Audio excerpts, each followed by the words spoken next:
Assalamualaikum warahmatullahi wabarakatuh.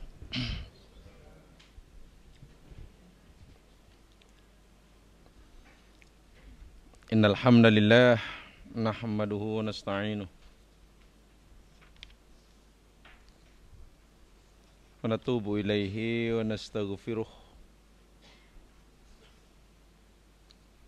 Na'udzu billahi min syururi anfusina wa min sayyiati a'malina.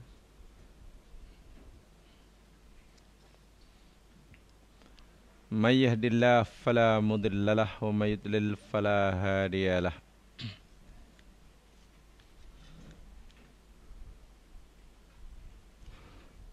Rabbi shrah li sadri wa yassir li amri wahlul 'uqdatam min lisani yafqahu qawli.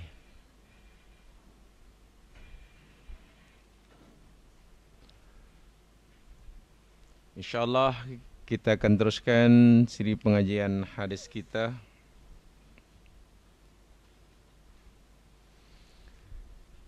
Dan kita masih bicarakan hadis-hadis yang berkaitan dengan babul adzan.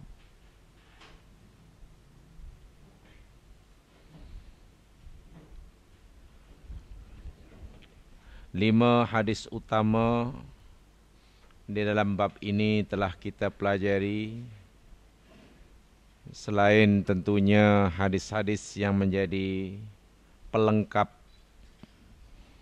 bagi menjelaskan kelima hadis utama tersebut. Kelima hadis utama itu, yang pertama yakni hadis yang berkaitan dengan masyru'atil adzan lis-shalah.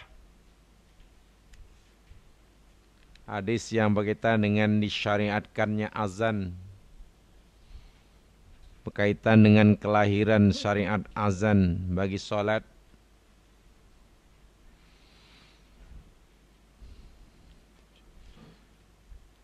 Yang keduanya hadis yang berkaitan dengan ziyadatut tarji' fil adzan,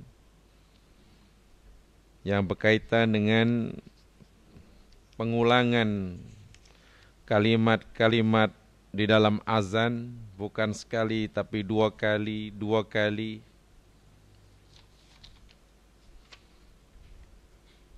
Syahadat dua kali, hayallah sholah dua kali, dan seterusnya.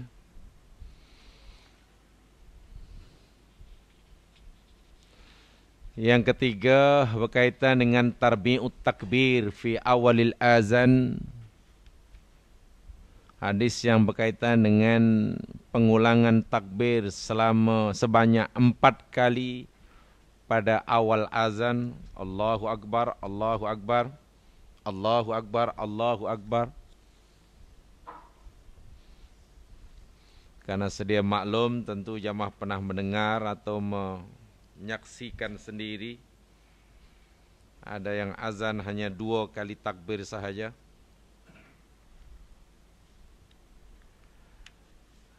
Hadis yang keempat berkaitan dengan al-iltifat yaminan wa shimalan indal hay'alatain. Hadis yang berkaitan dengan disunatkannya berpaling ke kanan dan ke kiri semasa melaungkan 2 hayya 'alas shalah dan hayya 'alal falah.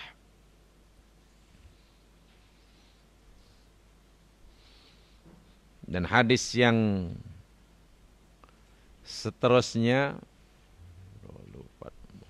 yang kelima, yang hari ini kita hendak pelajari, hadis yang berkaitan dengan hukmul adzan wal iqamah lis-salatil 'idain. yakni hadis yang ke-200, muka surat 103, bawah sekali. Hadis yang berkaitan dengan hukum azan dan iqamah bagi sembahyang 2 hari raya. Itu hadis-hadis utama. Selain hadis-hadis lain sebagai hadis penyokong bagi menambahkan penjelasan seperti mana meletakkan tangan di telinga, dipilihnya mereka yang mempunyai suara lantang dan merdu dan lain sebagainya. Hadis yang ke-200 an Jabir bin Samurah radhiyallahu an qala sallaitu ma'a Rasulillahi sallallahu alaihi wasallam al-Eidain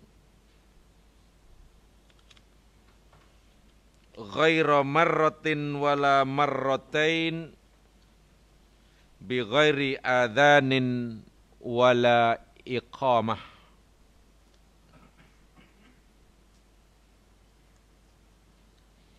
Daripada Jabir bin Samurah berkata, aku pernah solat 2 hari raya bersama Nabi, bukan sekali, bukan 2 kali, yakni banyak kali.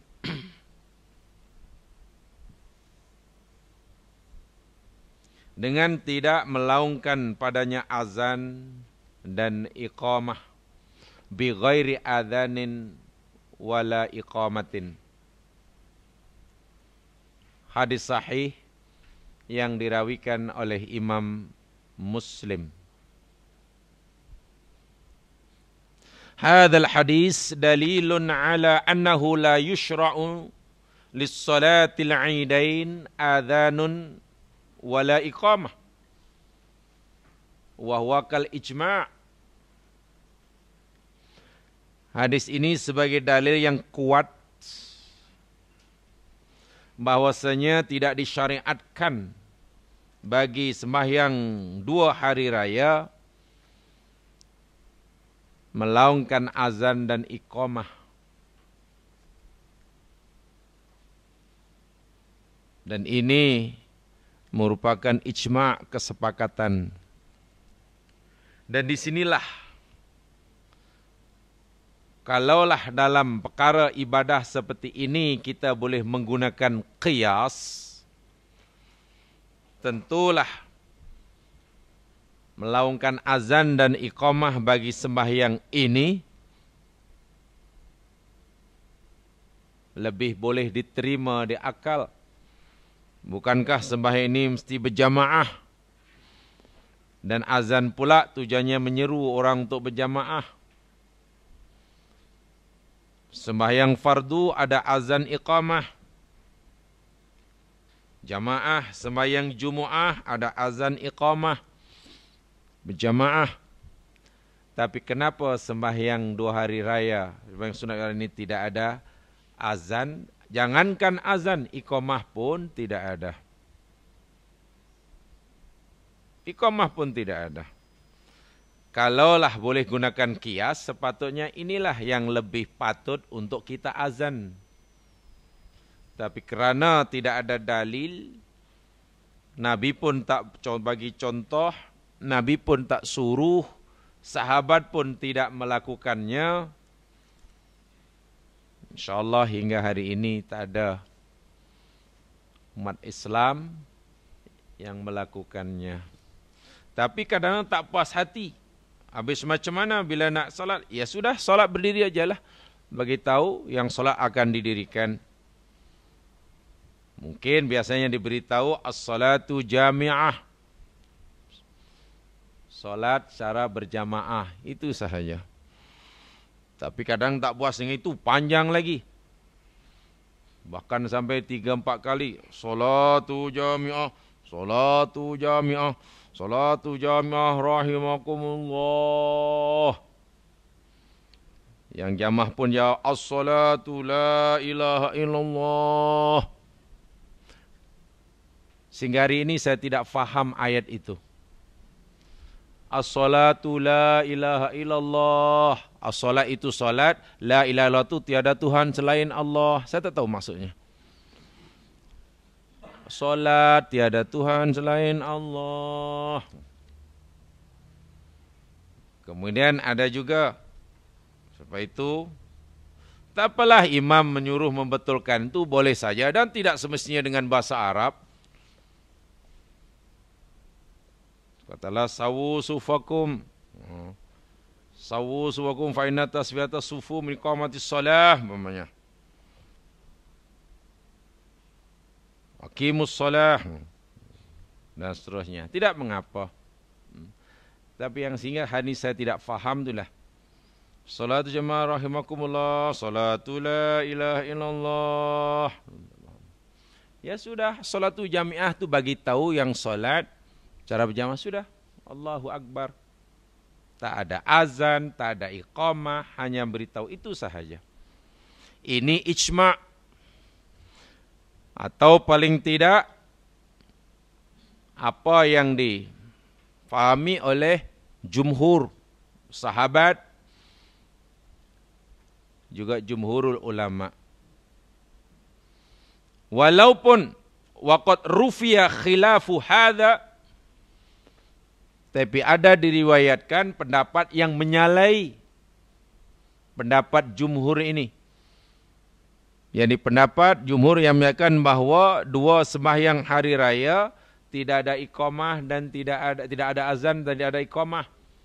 Ada riwayat yang menyalahinya, yakni yang disarikan pada Ibnu Zubair, Muawiyah, Umar Ibnu Abdul Aziz, kiasan minhum li'idain alal jumu'ah, fahuwa kiasun ghairus sahih. Konon diriwayatkan daripada Zubair, Muawiyah dan Umar bin Abdul Aziz, ketiga pemimpin ini melakukan azan dan iqamah pada dua sembahyang hari raya karena dikiaskan kepada sembahyang Jumu'ah. Dan kias seperti ini, yakni ghairus sahih, tidak betul. Bal fi'lu dzalika bid'atun id lam yu'sar 'anil syari' wala an khulafa'ir rasyidin wa yaziduhu ta'kidan qauluhu dalam ayat yang hadis yang lain. Bahkan ia adalah satu bid'ah yang tidak disyariatkan oleh agama. Tidak ada contoh pun daripada khulafa'ur rasyidin. Sebab itu di dalam kitab Subulus Salam yang menjadi syarah kepada kitab Bulughul Maram yang kita pelajari ini, kitab Subulus Salam yang dikarang oleh Muhammad bin Ismail bin Salah bin Muhammad yang lebih dikenal sebagai Imam As-Sun'ani, yang wafat pada tahun 1182 Hijriah. Beliau menyatakan bahwa perbuatan itu adalah bid'ah. Bahkan beliau meragui adanya riwayat yang disandarkan kepada ketiga pemimpin besar tadi, Ibnu Zubair, Muawiyah dan Umar bin Abdul Aziz, melaungkan azan dan iqamah pada kedua sembahyang hari raya. Lam tarid bi sunnatun fi salatil idain. Daripada Ibnu Abbas radhiyallahu anhuma, dan selain beliau daripada para sahabat, amal qaul bi annahu yuqalu fil 'id iwadan 'anil azan as-salatu jami'ah. Bahkan ini saya tambahkan tadi, saya berikan contoh. Bahkan sebagai ganti daripada azan dan iqamah bagi dua sembahyang hari raya, Yang biasanya orang kata as-salatu jami'ah, as-salatu jami'ah. Falam tarid bihi sunnatun fi salatil aidain. Bahkan ucapan seperti itu pun berdasarkan riwayat disandarkan pada Ibnu Abbas radhiyallahu anhuma adalah riwayat yang tidak warid padanya sunnah Rasulullah sallallahu alaihi wasallam.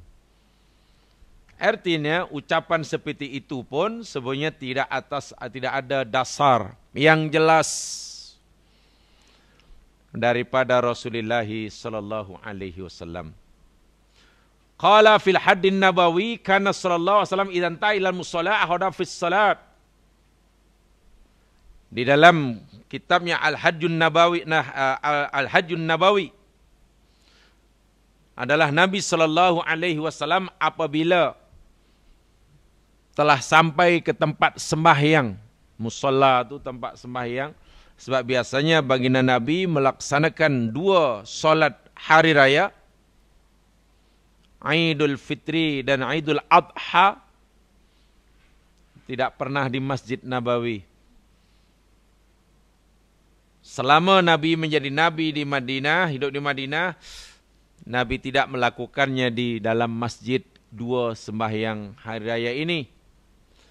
Sebenarnya satu kawasan lapang yang dikhaskan, yang dipanggil musalla. Musalla maknanya kawasan sembahyang. Jadi bila sebut musalla, jamaah tak perlu membayangkan bangunannya sebesar mana, tak perlu. Sebab kalau sebut musalla, mana kita akan nampak mesti bangunan dia. Ada menara ke, muat berapa orang. Musalla itu bahasa Arab, maknanya kawasan yang dikhaskan untuk sembahyang. Itu musalla. Tanah lapang dipanggil musalla asalnya. Tapi karena musalla ini dah jadi bahasa Melayu, mesti ada bangunannya. Kata kalau hanya kawasan lapang dibentang sajadah, jom pergi musalla, mana? Tu. Orang tak percaya, rasa pelik. Sesampainya di musalla, Nabi pun terus memulakan salat, ay salatul Aid mi ghairi adzanin wala iqamah, tanpa azan, tanpa iqamah, bahkan wala qauli as-salatu jami'ah. Bahkan juga tidak ada ucapan as-salatu jami'ah, salatu jami'ah pun tidak ada. Was sunnah, kalau begitu mengikut sunnah Nabi sallallahu alaihi wasallam, alla yuf'ala syai'un min dzalik, yang menempiti sunnah bahwasanya perkara itu tidak perlu dilakukan. Jika ianya dianggap sebagai satu ibadah, maka perlu padanya dalil. Perlu adanya dasar, alasan yang jelas, yang boleh beri pertanggungjawabkan. Sama ada berupa perkataan ataupun berupa perbuatan. Sama daripada Nabi, paling tidak daripada sahabat-sahabatnya. Tetapi ianya tidak diriwayatkan. Wa biyuraf ana qalu fi syarhi wa yustahaf fi du'a ila salati fil idain wa ghirima mimma la yusra fi adhan kal janazah kas salatu jami'ah ghairus sahih, sebagaimana seperti yang sering dilakukan bila orang nak sembahyang jenazah pun. Salatu jami'ah, salatu jami'ah rahimakumullah, salatu la ilaha illallah, tidak perlu. Tidak ada ucapan berdasarkan hadis. Kalau pertanyaan ada atau tidak dasar hukumnya, jawapannya tidak ada. Tapi kalau pertanyaannya umpamanya, adakah ada orang melakukannya di negeri ini? Jawapannya ada. Macam itulah. Jadi tengok soalannya tu bunyi macam mana. Ada tak orang buat di negeri ini? Jawabannya ada. Kalau pertanyaannya ada tak dasar hukumnya? Tidak ada. So dalam agama bukan boleh atau tidaknya bukan karena ada atau tiadanya orang yang buat. Tetapi terletak pada ada atau tiadanya dalil daripada yang empunya agama. Yang empunya agama.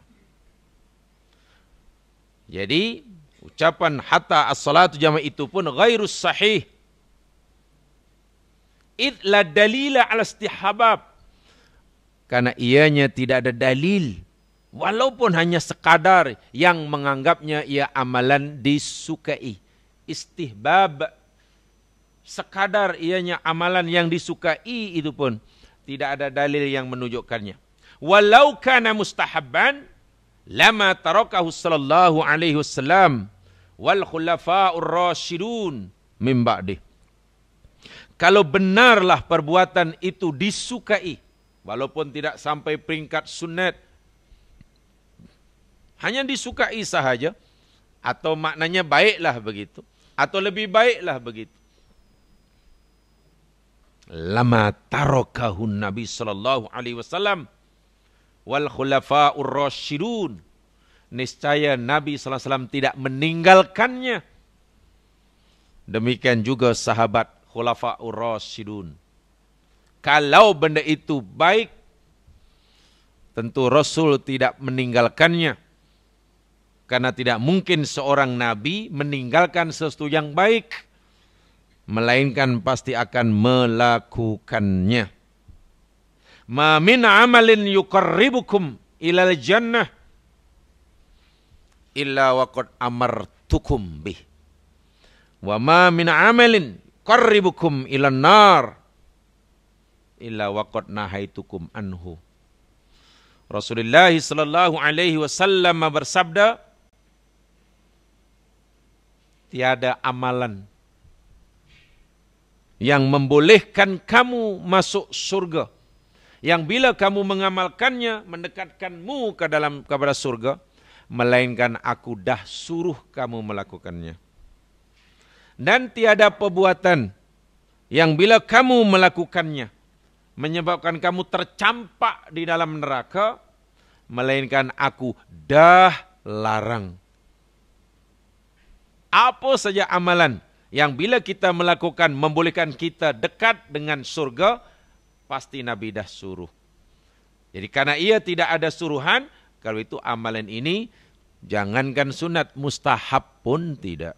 Mustahab itu bawah lagi ya, sebab dia hanya disukai. Naam thabata dzalika fi salatil khauf la ghair. Perlu dibezakan, benar,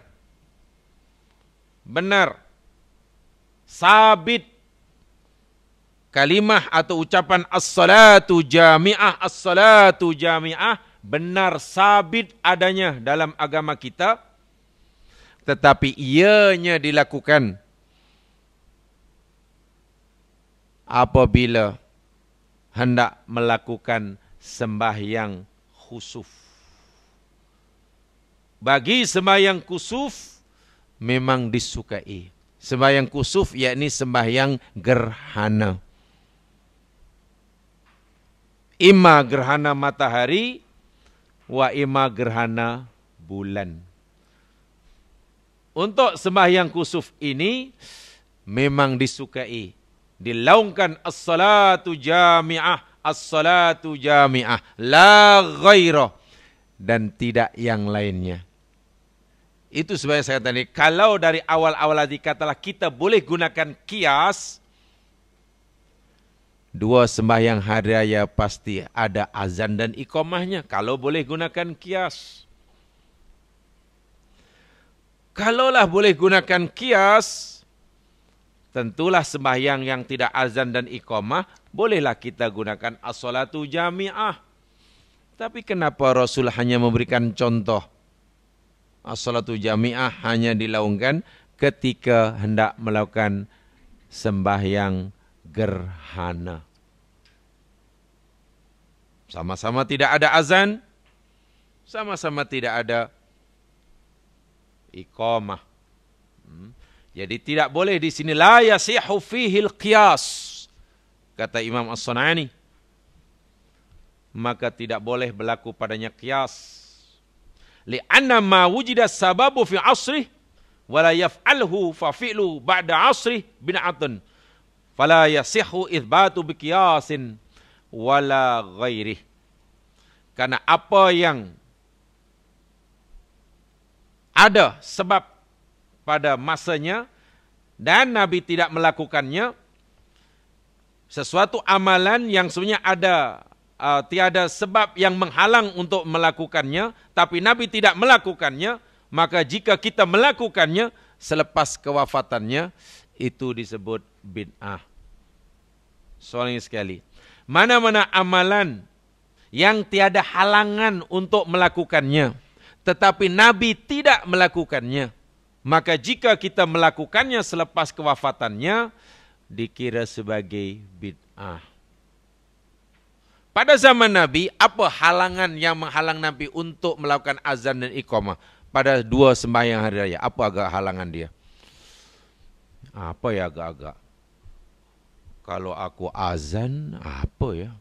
Ada yang menghalangi agak-agak. Sebab kebetulan umpamanya hari itu hari Jumaah. Kang tengah hari ada azan. Tapi kenapa yang pagi tadi sembahyang raya tak ada azan? Ada tak apa-apa yang sesuatu yang menghalangi Nabi untuk azan dan iqamah? Kan tidak ada. Sesuatu amalan yang tidak ada halangan bagi Nabi untuk melakukannya, tapi Nabi tidak melakukannya. Jika kita melakukan selepas kewafatannya, ia dikira bid'ah. Ada tak halangan bagi Nabi untuk kata as-salatu jami'ah? As-salatu jami'ah untuk sembahyang hari raya, untuk sembahyang jenazah. Nampaknya macam tak ada. Sebab ketika sembahyang gerhana, Nabi ajak as-salatu jami'ah. Apa ya? Yang ini ada as-salatu jami'ah, yang ini tak ada. Apa yang menghalangnya? Tidak ada. Tidak ada sesuatu yang menghalangnya. Tapi Nabi tidak melakukannya. Maka jika kita melakukannya, itu disebut bid'ah. Ingat, itu dalam sarah hadis ini dalam kitab Subulus Salam. Subulus Salam yang dikarang oleh Imam As-San'ani ini. Imam As-San'ani ini. Yang kitab yang dianggap mudah untuk difahami. Jadi disitulah yang kena-kena tidak berlaku la yasihhu itsbatuhu biqiyasin wala ghairi. Tidak boleh dilakukan padanya, tidak sah di situ untuk diterapkan apa yang dipanggil qiyas.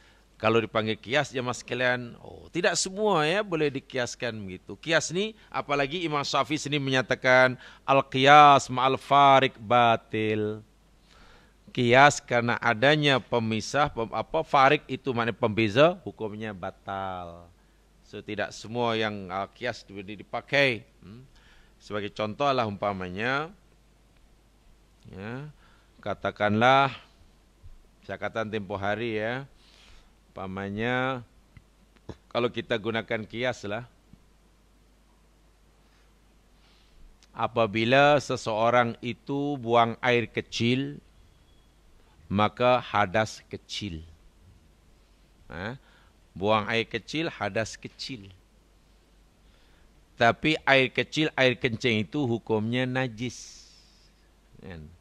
Kan najis kan air kencing. Bila seseorang itu keluar daripadanya air mani, maka ia hadas besar. Wajib mandi. Walhal air mani itu suci. Mengeluarkan benda yang suci, hadas besar, kena mandi. Mengeluarkan benda yang najis, malah hadas kecil. Hanya perlu berwuduk. Sepatutnya yang keluar najis itulah yang besar. Yang besar. Kenapa sini tak gunakan qiyas? Tidak boleh menggunakan qiyas di sini. Kalau gunakan kias, ya sepatutnya itu yang lebih. Dan seterusnya, dan banyak lagi, dan banyak lagi. Akikah dengan kurban yang tak bolehlah dikiaskan. Sebab ada farik.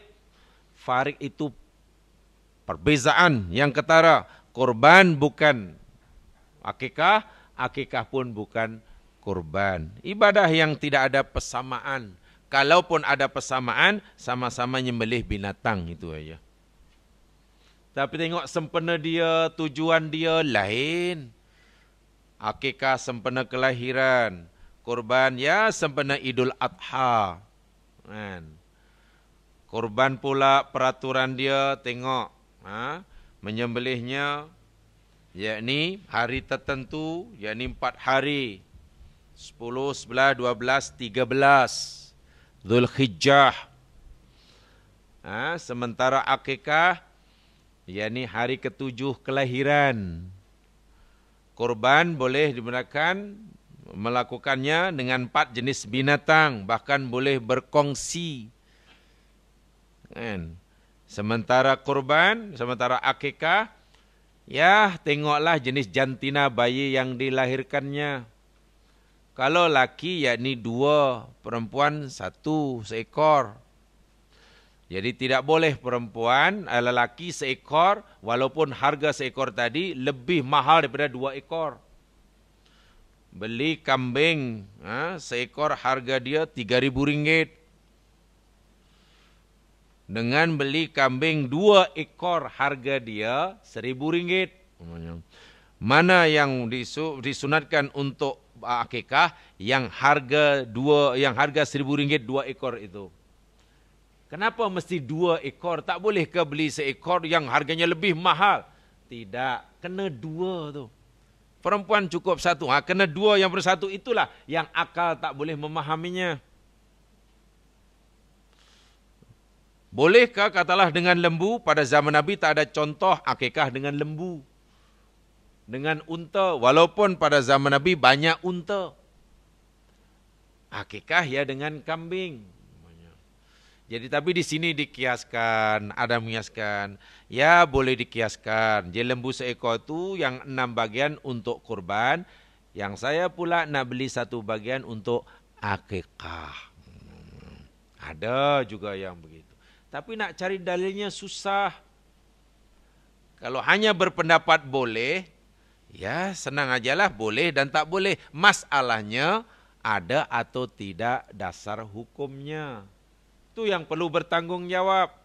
Sebab kalau kita setakat kata boleh. Kenapa boleh? Sebab ada orang kata boleh. Yang satu tak boleh. Sebab apa? Sebab ada orang kata tidak boleh. Ya, agama akhirnya hanya katanya lah. Boleh tak boleh dalam agama ini ada atau tiadanya dasar hukum. Perintah tak ada, ucapan tak ada, contoh tak ada. Ya sudahlah. Lagi pula apa? Adakah halangan pada zaman Nabi untuk berakikah dengan unta sedangkan mereka biasa kurban dengan unta? Tak ada halangan. Tak ada satu pun sahabat yang tak melakukannya. Wah banyak unta, kambing pun. Tapi kenapa mesti dengan kambing ya? Wah unta banyak. Sedangkan kurban mereka boleh pilih. Ada yang kambing, ada yang unta, ada yang... Tentu di sini dipanggil ada nilai ta'abbudi. Ada nilai ibadah yang ghairu ma'kulil ma'na. Yang akal tidak mampu memahaminya. Yang kita hanya disuruh menerima 100%. Begitu adanya. Jadi di sini jangan dikias-kiaskan. Jangan dikias-kiaskan. Nanti susah kalau dikias-kiaskan. Lewat kias nanti kan menggunakan itu ya. Bersamaan dan lain sebagainya. Baik. Itu tentang azan dan iqamah yang tidak disyariatkan di dalam sembahyang 2 hari raya. 2 hari raya. Kemudian yang seterusnya yakni tentang syar'iyatut ta'dzin lis-salatil fa'itah. Disyariatkannya azan bagi sembahyang yang tertinggal. disyariatkannya azan bagi sembahyang yang tertinggal. Yakni hadis yang ke-202. Hadis 202. Hadis ini berkaitan dengan disyariatkan melaungkan azan bagi sembahyang yang tertinggal. Apa maksudnya? Mari kita baca dan kita pelajari syarahnya. An Abi Qatadah. Di dalam hadis yang panjang sebetulnya. Fi hadis tawil. Fi naumihim anis salah. Yakni berkaitan dengan sebab tidur mereka. Mereka tidur hingga terlepas waktu solat, bangun solat, bangun tidur, waktu solat dah berlalu. Begitulah maksudnya. Seorang ini solat di luar waktu yang ditetapkan. Thumma adzana Bilal, fasalan Nabi sallallahu alaihi wasallam kama kana yasna'u kulla yaum. Bilal pun azan, Nabi pun salat bersama sahabat yang lain sebagaimana yang baginda lakukan setiap hari.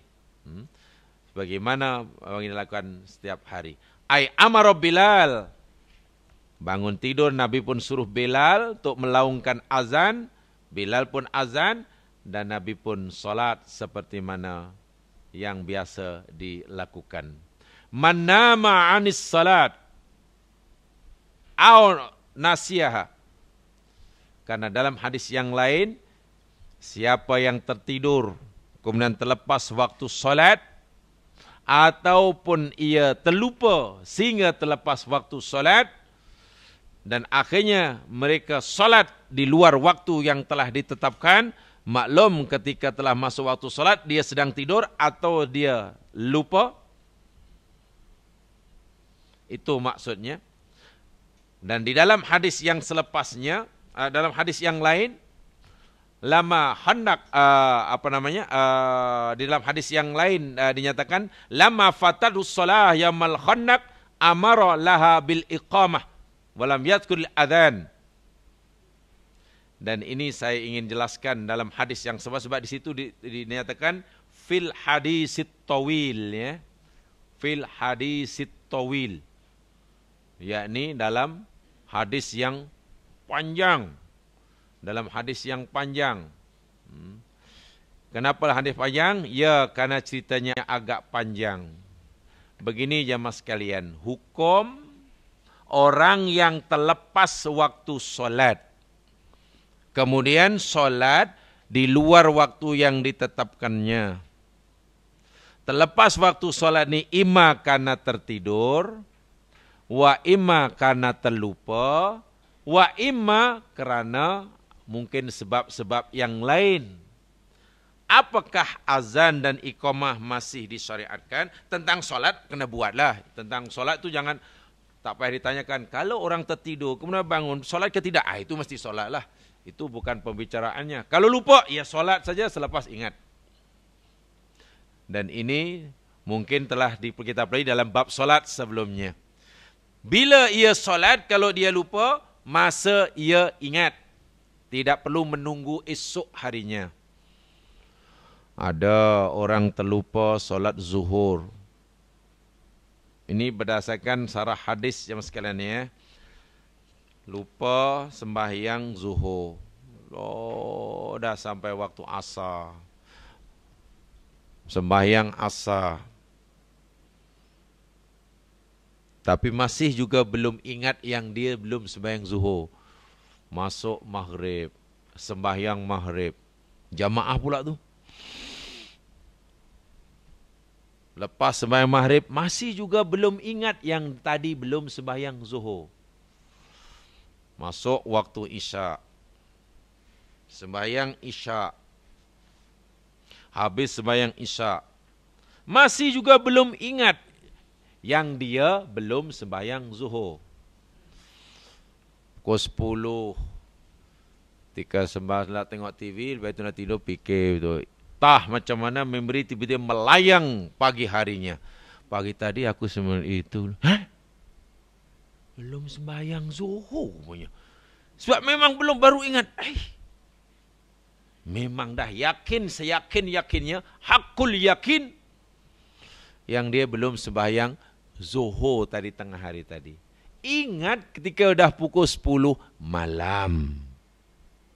Berdasarkan hadis yang kita telah pelajari dalam bab solat dahulu, yakni fal yusalliha idza dzakaraha. Hendaklah orang itu solat semasa ia ingat itu. Karena ingatnya pukul 10, pukul 10 itulah sebenarnya. Tak perlu, Allah dah pukul 10, tak apalah, besok tunggu tergelincir matahari. Tidak perlu. Masa ia ingat tu, solat. Masa ia bangun tidur itu, solat. Dan ini contoh, adakah itu berlaku atau tidak? Wallahu alam, mungkin ada orang yang begitu. Ini bukan masalah ada orang laku atau tidak. Jika sekiranya berlaku, maka hendaklah solat apabila telah masa dia ingat. Baik, berkaitan dengan solat yang tertinggal, sebab tertidur atau sebab lupa atau sebab alasan-alasan yang diberikan oleh syarak. Kemudian ia solat tentulah di luar waktunya. Bila nak solat ini, adakah azan iqamah masih juga disunatkan?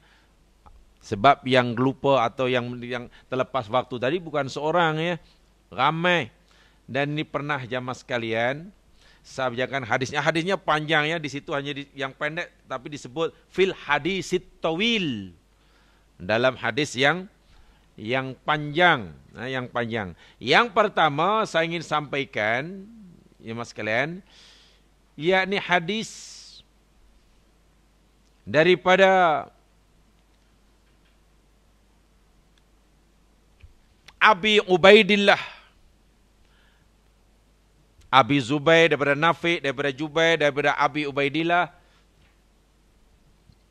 berkata, Innal musyrikin saghalun Nabi sallallahu alaihi wasallam an arba'i salawatin yaumal Khandaq. Dalam peperangan Khandaq, yakni peperangan Gali Parit itulah, atau perang Ahzab, atau juga perang Khandaq. Disebut peperangan Ahzab kerana tentera-tentera musuh bergabung.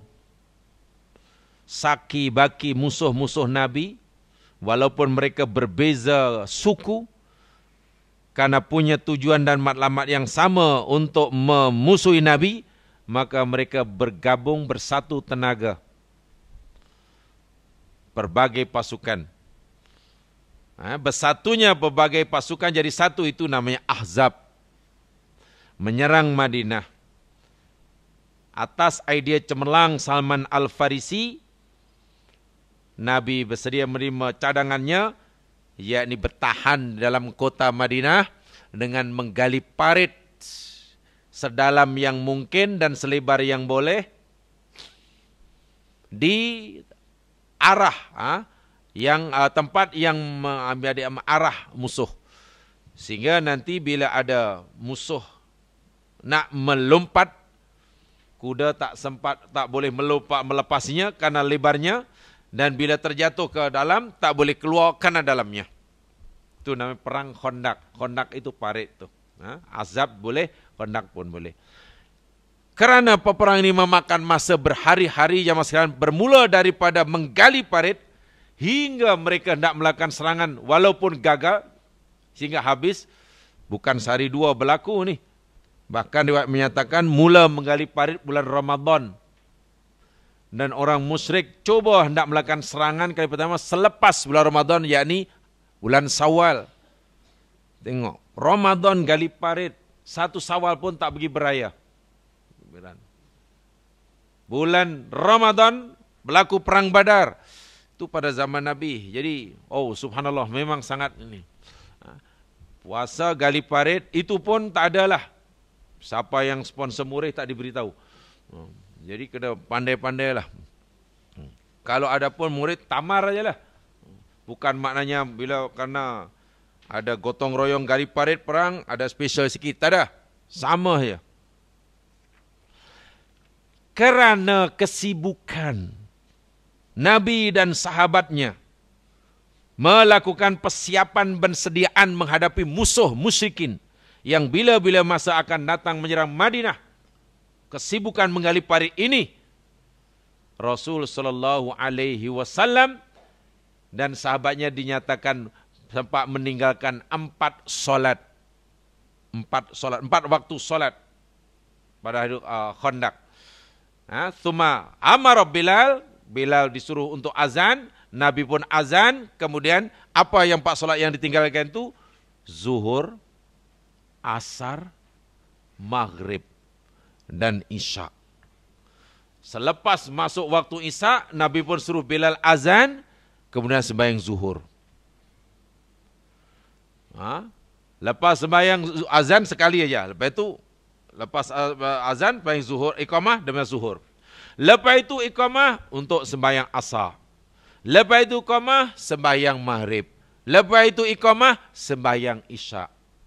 4 solat sekaligus. Yang sembahyang isya itu sebenarnya tidak dikira terlepas waktulah sebab masih sembahyang pada waktunya.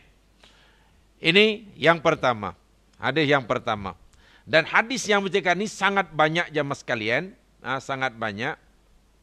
Sebagaimana umpamanya nanti saya sebutkan di bawah yang saya sampaikan terlebih dahulu, yakni hadis Hashim daripada Abi Zubair ini, yang cara melakukannya, yakni azannya sekali, kemudian iqamahnya setiap hendak solat iqamah.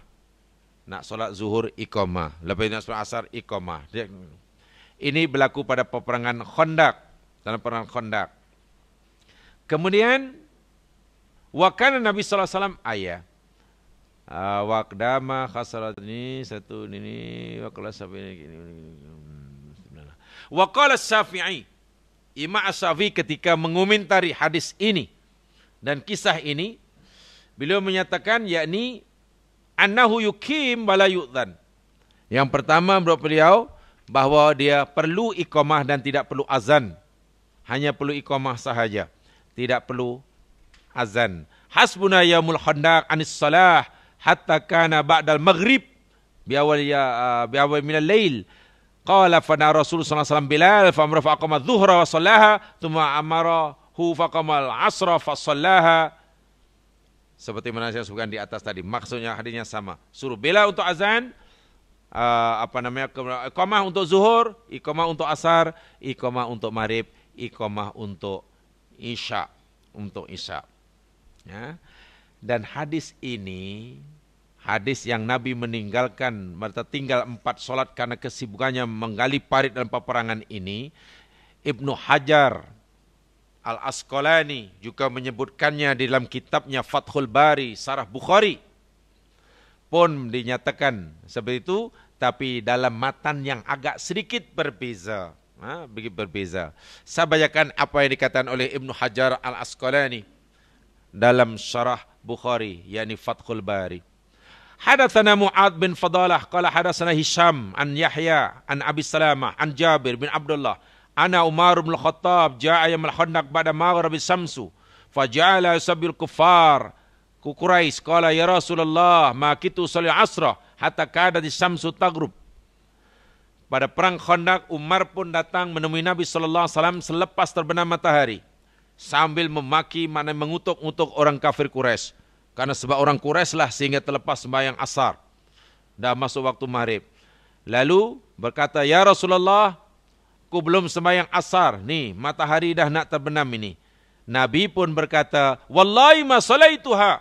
Oh demi Allah, aku pun juga belum sembahyang wahai Umar. Waktu itu asar dah masuk, dah habis dah masuk waktu maghrib. Fatawaddu alis salah, kemudian wudu seperti mana nak melakukan salat. Fatawadda'na laha salal asra ba'da maghribati syamsu thumma shalla ba'dahal maghrib. Salat asar, azan, iqamah, salat asar, kemudian iqamah, selepasnya salat maghrib. Ini satu riwayat dalam Fathul Bari, Fathul Bari. Kemudian diulas agak menarik kata oleh Imam Hajar Al-Asqalani, sembahyang yang berlaku pada yang dikatakan oleh Nabi pada perang Khandaq ini jemaah sekalian, yakni terlepas waktunya, kemudian ada azan, ada iqamah, yakni sebelum turunnya ayat yang mensyariatkan salatul khauf. Kan dalam Islam ada namanya sembahyang khauf, salatul khauf, salat dalam keadaan tidak tentram. Ayatnya yakni surah Al-Baqarah 239. Salatul khauf ini dalilnya Al-Baqarah 239.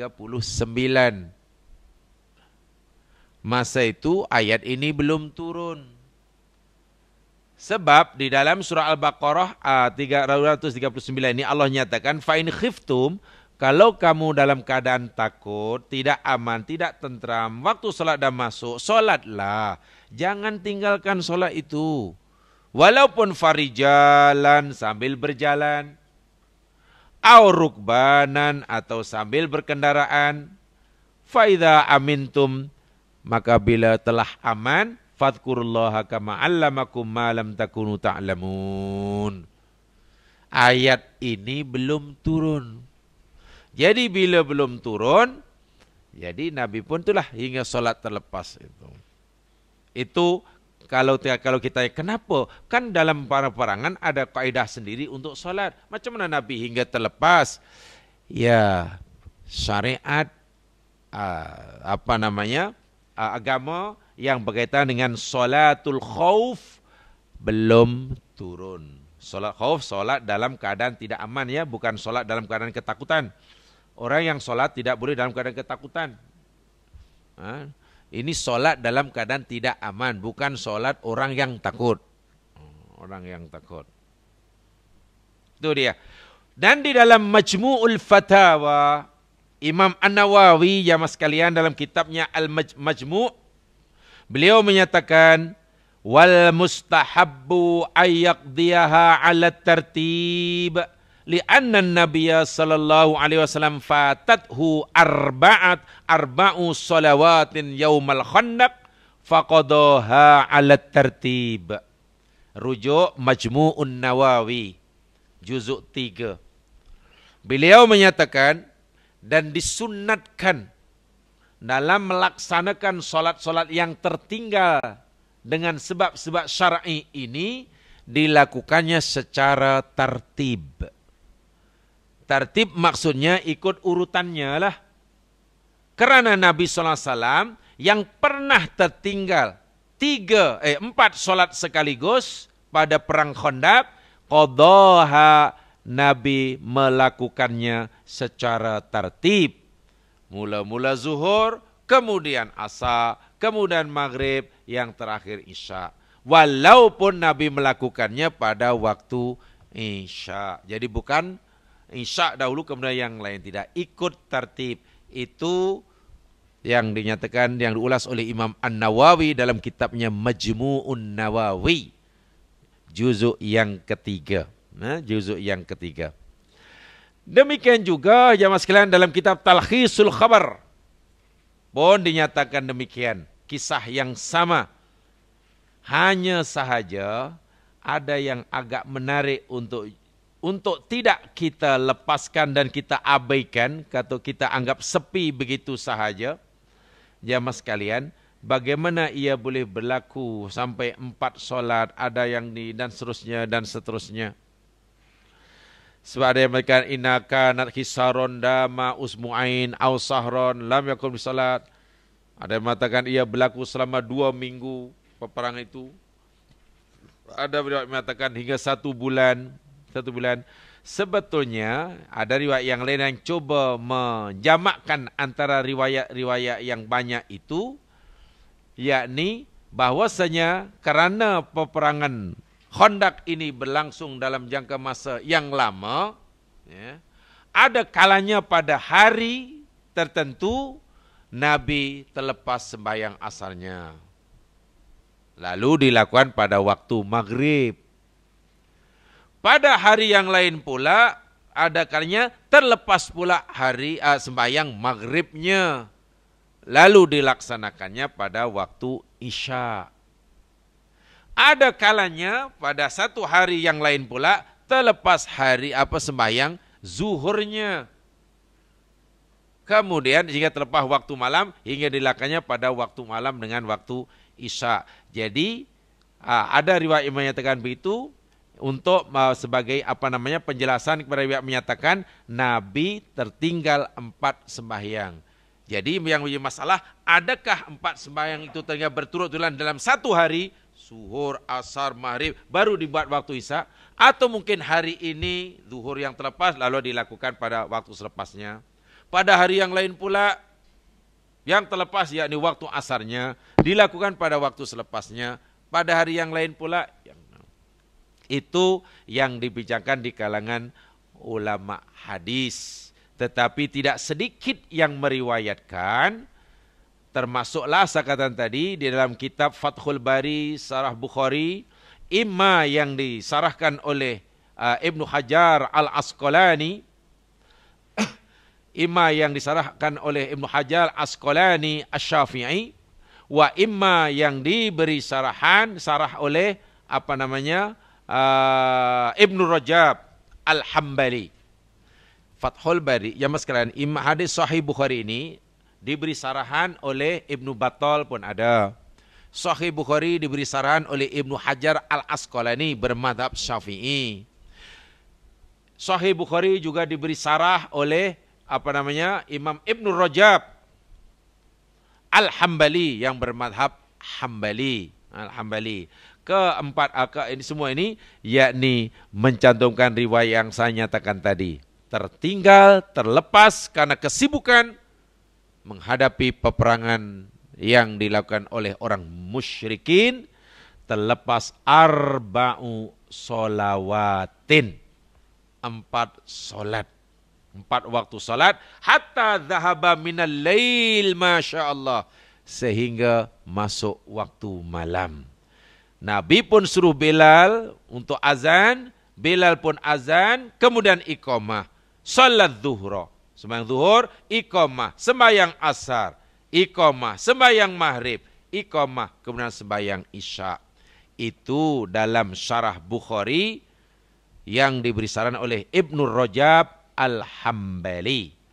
Demikian juga seperti mana saya katakan tadi, sarah Bukhari yang diberikan oleh Ibnu Hajar Al-Asqalani Asy-Syafi'i.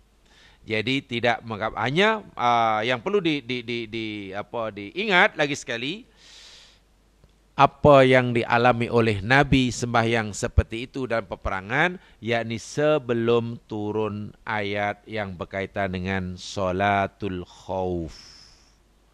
Demikian juga sebagaimana dalam kitab Nailul Autar yang dikarang oleh Imam Asy-Syaukani yang bermadhab Maliki. Kitab Nailul Autar yang dikarang oleh Imam Asy-Syaukani. Nama sebenarnya Muhammad bin Ali bin Muhammad bin Abdullah Asy-Syaukani Al-Yamani, yang wafat pada tahun belum lama, baru pada tahun 1250 Hijriah yang lalu. Belum lama belum lama. Pun demikian juga, yakni innal musyrikin saghalun Nabi sallallahu alaihi wasallam yaumal Khandaq, adalah Nabi sallallahu alaihi wasallam disibukkan menghadapi peperangan orang musyrikin pada perang Khandaq sehingga terlepas 4 solat, sehingga masuk waktu malam, suruh Bilal untuk azan, solat zuhur, iqamah, solat zuhur, iqamah asar, iqamah maghrib, iqamah isya. Begitu kata Imam Syaukani dalam Nailul Autar, dan hadis yang sama pula diriwayatkan oleh Imam Malik dalam kitabnya Al-Muwatta. Kitab Al-Muwatta. Demikian juga hadis yang sama bahwa Nabi terlepas 4 solat, kemudian dilakukannya pada waktu isya dengan 1 azan dan 4 iqamah, ada di dalam Umdatul Qari. Itu pun syarah Sahih Bukhari juga, Umdatul Qari. Umdatul Qari ini yakni kitab syarah Sahih Bukhari yang dilakukan yakni oleh Badruddin Al-Hanafi. Jadi bermadhab Hanafi. Sahih Bukhari diberi sarahan oleh ulama yang mempunyai madhab yang berbeza-beza. Di kalangan ulama madhab Syafi'i ada yang memberi sarahan pada Sahih Bukhari, namanya Ibnu Hajar Al-Asqalani. And di kalangan imam madhab Hambali juga ada seorang ulama yang memberi sarahan kepada Sahih Bukhari. Nama dia Ibnu Rajab. Di kalangan madhab Hanafi juga ada ulamanya yang memberi syarah kepada Sahih Al-Bukhari. Nama dia Yadi Badruddin. Nama sebenarnya Abu Muhammad Mahmud bin Ahmad bin Musa bin Ahmad bin Husain Al-Hanafi. Meninggal pada tahun 855 Hijriah. Dan di kalangan ulama Maliki, bermadhab Maliki, ada juga yang mencantumkannya, maksudnya hadis yang sama ini, tapi dalam kitabnya Nailul Autar Imam Asy-Syaukani, dan hadis yang sama juga diriwayatkan oleh Imam Malik di dalam kitabnya Al-Muwatta. Ini menunjukkan bahwasanya sahih adanya, sabit adanya, Nabi pernah terlepas 4, lebih tepatnya 3 solat lah. Sebab Isya tidak terlepas kan. Isya masih dalam waktunya. Terlepas 3 solat, waktu solat dilakukan pada waktu Isya dengan 1 azan dan iqamah masing-masing. Ini bermakna jemaah sekalian, masyru'iyatil adzan wal iqamah ini sangat-sangat dituntut. Bagi orang yang tidak solat secara berjamaah, yakni memang amat sangat dituntut untuk iqamah, adzan dan iqamah, amat sangat sebenarnya. Buktinya Nabi SAW pun telah. Jadi dari segi amalan Nabi ini, rupa-rupanya azan bukan semata-mata bertujuan untuk memberitahu orang ramai bahwa waktu solat telah masuk. Rupa-rupanya bukan itu saja. Fungsi azan bukan semata-mata untuk memberitahu orang ramai bahwa waktu telah masuk. Kalaulah itu fungsi solat azan, kenapa Nabi masih suruh azan walaupun dah terlepas waktu? Dalam riwayat yang lain, dalam satu perjalanan Rasulullah SAW berkhemah di padang pasir. Sahabat pun tidurlah. Tidur mungkin terlalu penat atau apa ya, karena semua itu kehendak Allah. Sehingga tak ada yang bangun, tak seorang pun yang bangun. Selepas dah masuk waktu subuh, tak ada yang bangun. Dan mereka baru bangun, kata Umar bin Khattab, termasuk yang menceritakan peristiwa ini, setelah kami merasa panasnya matahari. Agak-agak pukul berapa ya? Ini di padang pasir ya, bukan di Sungai Pencala. Kalau Sungai Pencala, ya redupkan di bawah pokok. Ya maknanya sudah sepenggalah naiklah waktu duha lah.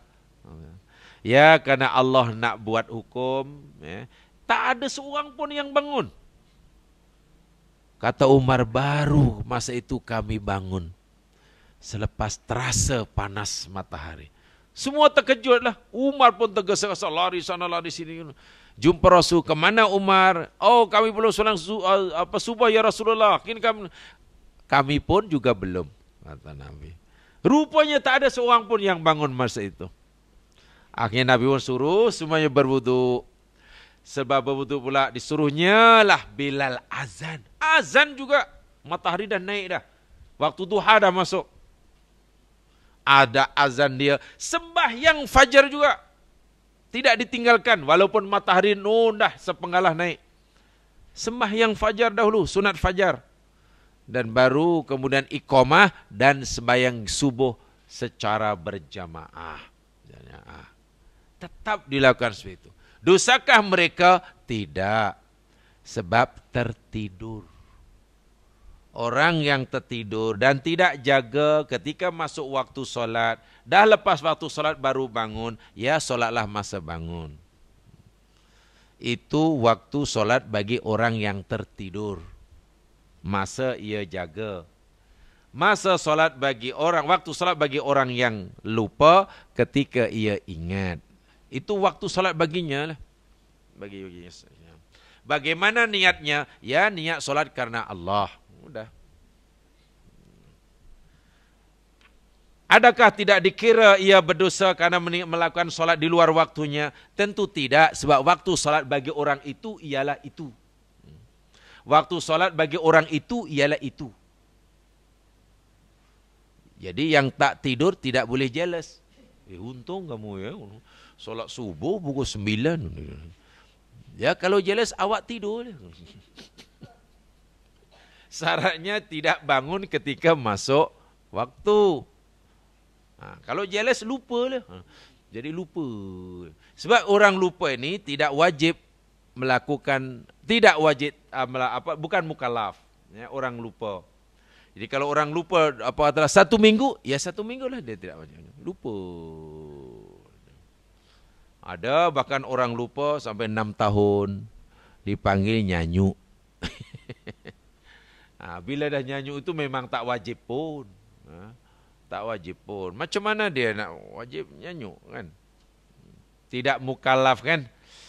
Dia adalah bukan orang mukallaf, orang mukallaf. Jadi ini sangat-sangat dituntut, sangat-sangat dituntut kewajiban solat. Tapi lagi sekali yang saya ingatkan, peristiwa itu berlaku sebelum turunnya ayat yang berkaitan dengan solatul khauf. Jadi syariat solatul khauf ini belum ada. Surah Al-Baqarah 239 itu belum turun. Sebab itu dia belum berlaku lah. Lepas itu tak ada masalah.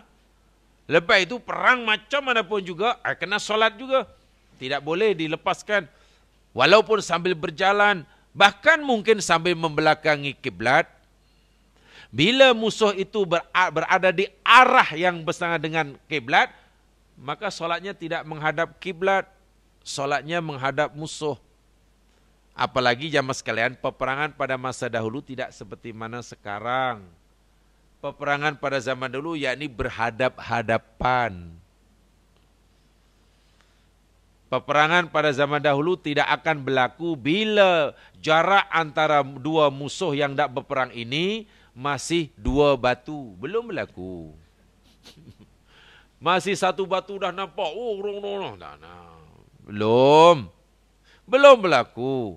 Orang Islam di sini, kemudian orang kafir katalah, no, Dewan Utama. Belum berlaku masih. Oh no, kalau berani datang lu.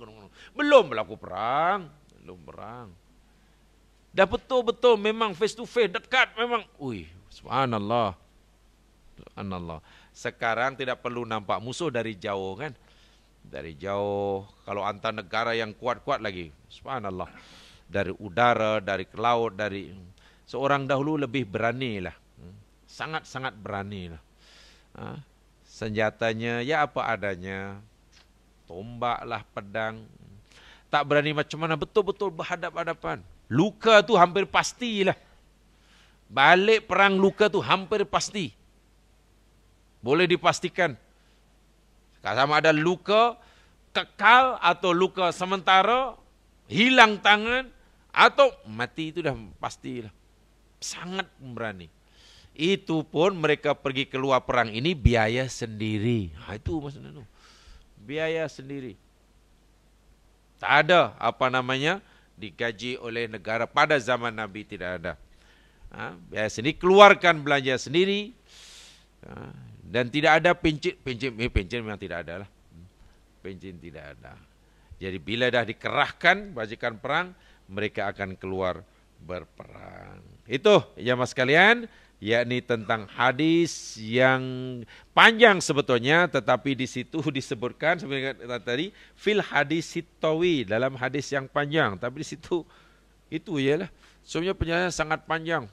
Sangat panjang sebab kalau kita lihat dalam keempat madhab dalam kitab hadisnya, semuanya membenarkan adanya.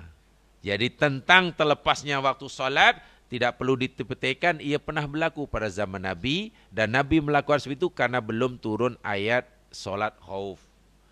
Tapi karena bicara tentang azan, azan masih disyariatkan.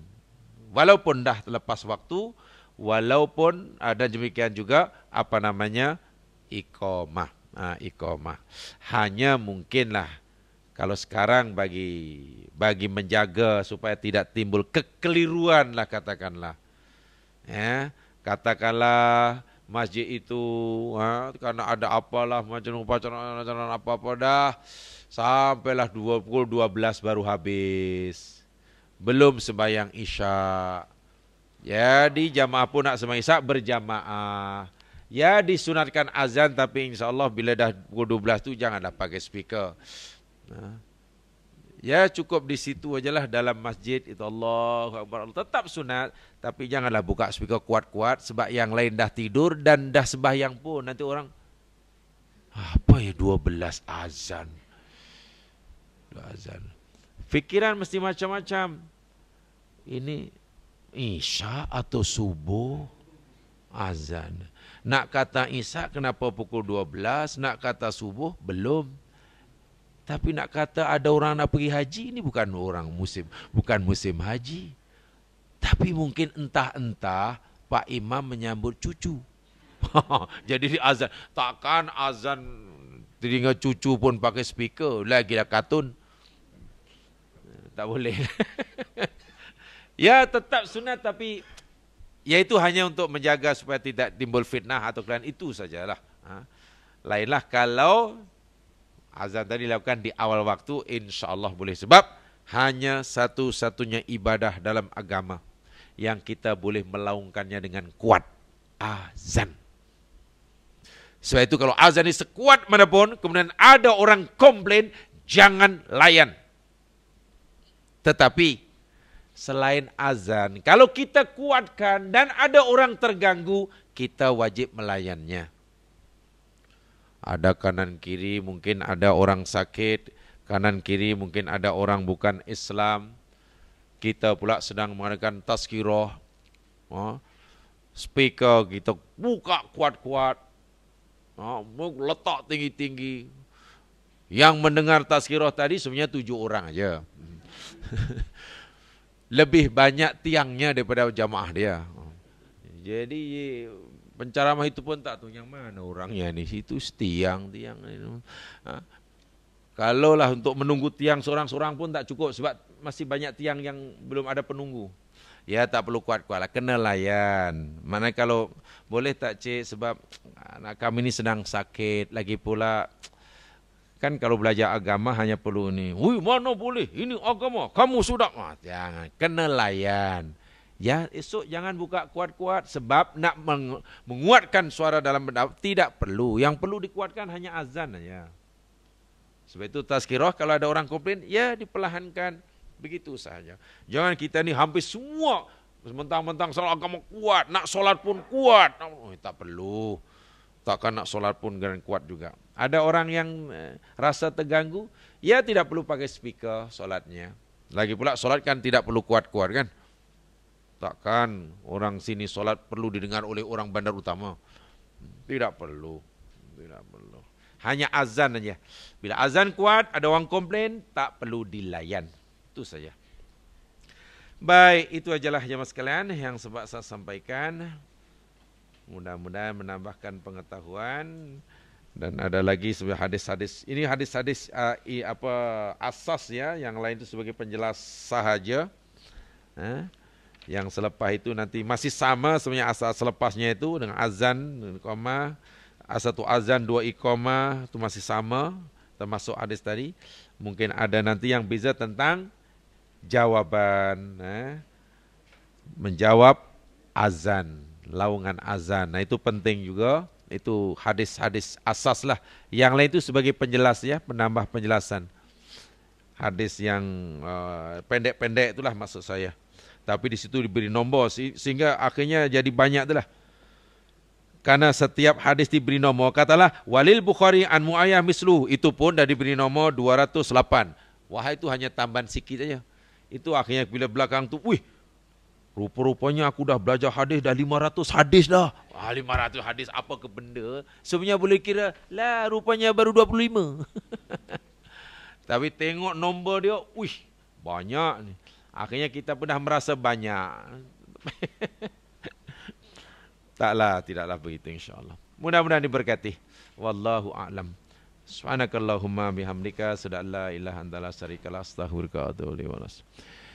Innal insana lafi khusr illa alladziina aamanu wa 'amilus shalihaat tawassaw bil haqq tawassaw bis. Assalamualaikum warahmatullahi.